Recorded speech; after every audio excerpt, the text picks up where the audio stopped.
L'euro numérique est un projet de la Banque centrale européenne, BCE, visant à créer une version numérique de l'euro.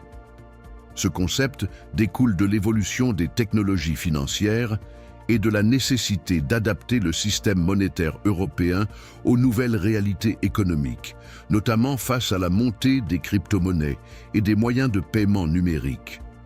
Concernant l'idée que le système économique européen serait voué à l'effondrement, il est vrai que l'économie européenne fait face à de nombreux défis, comme les disparités économiques entre les États membres, le vieillissement de la population, la transition énergétique et plus récemment, les impacts économiques de la pandémie de Covid-19.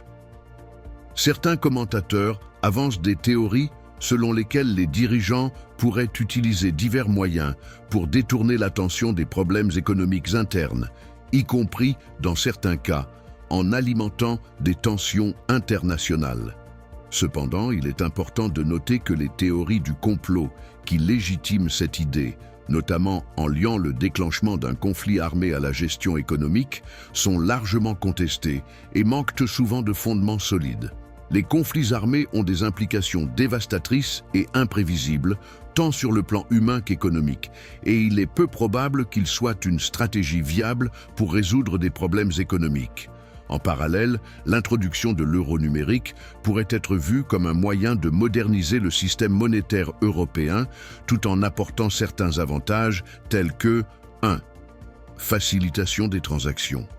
L'euro numérique pourrait permettre des paiements plus rapides et moins coûteux, ce qui pourrait stimuler l'économie.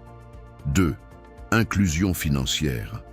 En offrant un accès facile à des services financiers numériques, il pourrait aider des populations non bancarisées à entrer dans le système économique. 3. Lutte contre l'évasion fiscale. Un système numérique pourrait faciliter la surveillance des transactions, réduisant ainsi les opportunités d'évasion fiscale et de blanchiment d'argent. 4. Renforcement de la souveraineté monétaire. Avec la montée des crypto-monnaies telles que le Bitcoin, l'euro numérique pourrait offrir une alternative stable et soutenue par une banque centrale, contribuant à maintenir la confiance dans la monnaie. Bien que des interrogations subsistent sur la manière dont l'euro numérique pourrait être intégré dans le paysage économique européen, il représente un effort pour s'adapter à un monde financier en mutation, plutôt qu'un simple palliatif à une crise imminente.